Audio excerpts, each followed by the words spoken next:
Hello everyone, Nick here, Elizabeth Davenport, and I'm joined by my colleague Carol. Hello Carol. Hi Nick. And we're talking all things rental again, which hopefully you're enjoying these little bits of information that we're doing.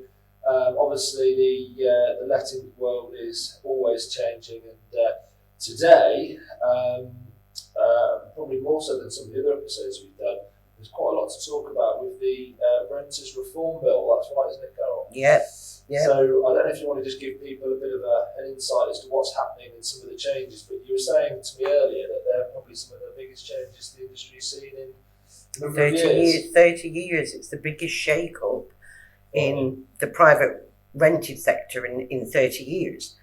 And this is what it's actually officially saying. The changes, there's lots of them coming in. We can't cover them all. No. The white paper is already in, waiting to be signed off. And there is actually more changes than initially thought there was going to be.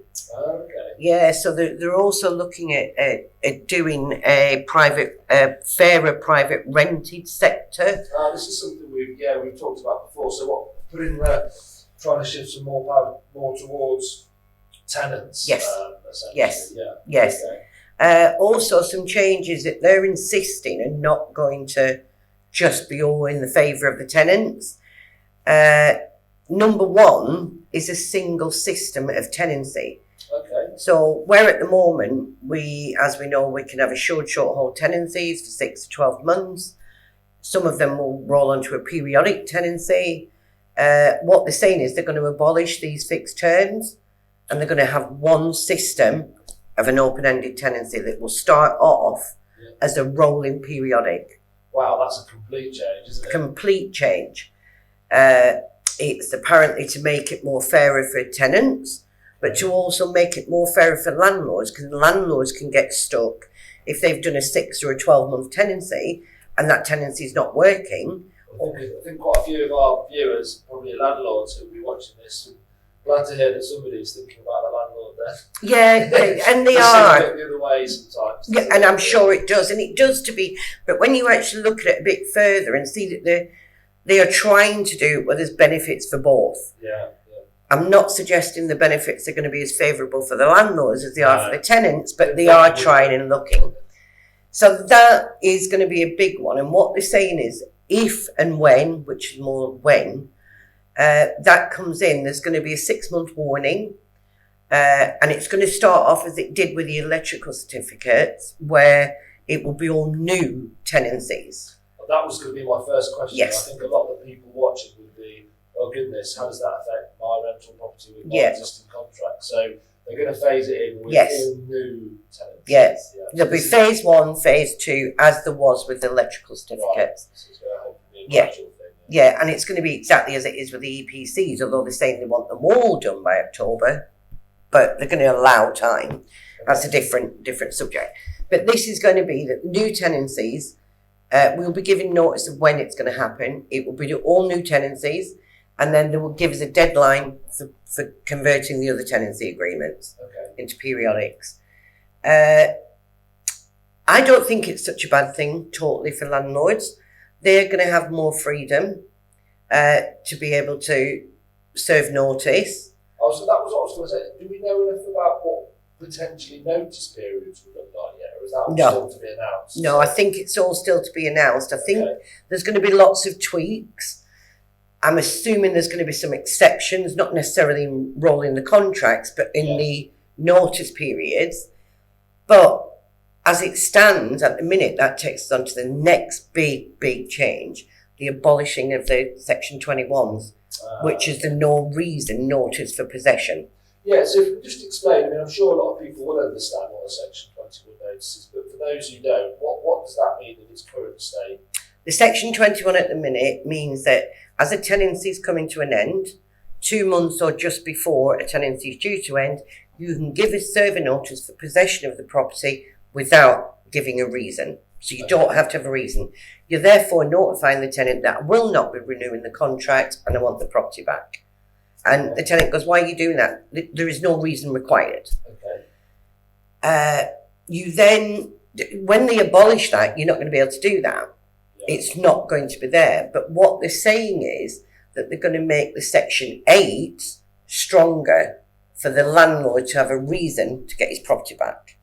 Right, so this is, I'm thinking this is maybe more along the lines of commercial, isn't it? Because with commercial properties, I don't think you can just give notice without either taking possession yourself, or there's a series of reasons that you can't just evict a commercial tenant. So absolutely. It sounds like they're going more towards in line with that. It's going to be very similar in that when you want to use the Section 8, you're going to have a valid reason or reasons for doing that. Yeah. Reasons such as breach of the contract, antisocial behaviour, domestic violence in a home, rent arrears, what the length of rent arrears is going to be, or how long they're going to make your Section 8 valid. Because at the minute you can apply for 7 or 14 days possession if it's a Section 8, which is a breach of the contract or rent arrears.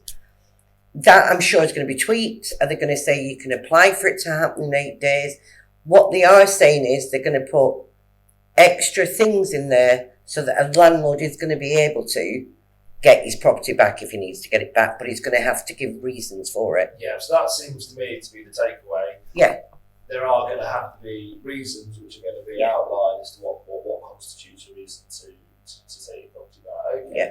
So yeah, that's again a big shift. Yeah, I mean, I think going to the rolling periodic contracts is a big thing for landlords, because they're going to go, well, that's just open-ended then. When unless I can get the valid reasons to get my property back, you're saying I have to have a tenant there forever. And potentially it could look like that, but I don't think that's how it's going to be. There's two things that are really important to help to protect yourself against this, getting rid of the Section 21s and making them rolling contracts. Two things. One is have a knowledgeable, good agent who knows what they're doing, who keeps on top of these things. Make sure the contracts are watertight and saying what they need to say, ensuring that, all the breach of contract, everything is covered in there, so that is part of being able to serve a Section 8 when it comes in. Number two, absolutely, that's always key, isn't it? Yeah. I suppose that's where a role of a competent agent comes in, is just having that paper trail. The audit trail, you need that audit trail, which is why when I or any of my colleagues are communicating with the tenants, or landlords for that matter, let's have the telephone conversation, because we want to be talking to the people, but just make sure you summarise it with an email. Yeah. So you have got that acknowledgement from a landlord, or you've got an acceptance from a tenant that, they accept this, or that way, and they've got it in writing from you if you're agreeing to something for them. So it's a two-way street. And number two, that I think is becoming more and more important for landlords, not as more important as agents that know what they're doing, but is look at getting your legal protection and rent guarantee insurance. There's lots of places, including through your agent, where you can get it offered, you're covered if these changes from Section 21 come in, which I honestly think they're going to come in, probably early next year as well. Right, yeah. Look at getting yourself, it's an insurance policy. It's like getting your buildings insurance. It's, they're not great, big, expensive policies, but they offer a lot of protection for you. Yeah. Really important. Really important. But your agent is, you've got to be looking at your agents as well, making sure that they're keeping you up to date with things, or at least they're keeping up to date, even if they're not keeping you up to date, because that's what you're paying your agents for. Yeah, absolutely. That all sounds good. And is there anything else on the horizon that you can? Yeah, there's quite a few other things coming up as well, all within this white paper, this renters reform. They've not quite clarified exactly what they are, but I think sometimes, if we can just cover one or two of the things that we think are definitely going to happen, exactly, you're not going to be able to discriminate against people having pets or children. Yeah, that was the one, as a dog lover myself and a dog owner, that is something that I've wondered how that's going to work. Yeah. Because, we know, don't we, ourselves through our own experiences. Lots of people who own pets themselves, who class themselves as dog lovers, stipulate on their rental properties no pets. Yeah, you're not going to be able to do that going forward. That's another one that's definitely going to come in. There are going to be exceptions to that, obviously, because some purpose-built flats, you know, like blocks and things, it's the management company that doesn't allow them. You know, because maybe the pet's got no room to go out and walk, like it instead of being a house where they can go in the garden. Retirement places. There's going to be they're going to put exceptions in. What those exceptions are again, we'll not know till the week before or a month before. But I definitely believe that's going to come in. And also they're going to be really getting stricter on discrimination against benefit claim tenants on benefits of any description. Excuse me, at the minute we don't do that. You can't do it.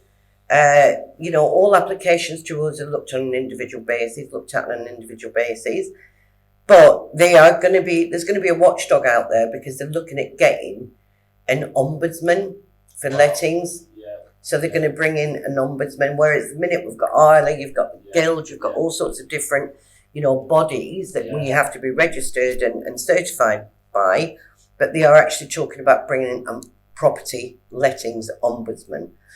Yeah, well, I think that's, I mean, again, as you say, Carol, I think a lot of decent agents, ourselves included, I mean, do treat people as individuals and look at it at individual applications. But yeah, it's interesting that they're actually stipulating that in the white paper, which would infer that people are being discriminated against. Yes, so, they're bringing it in for a reason, Nick. It's not being brought in because they've just thought they'd chuck it in. No.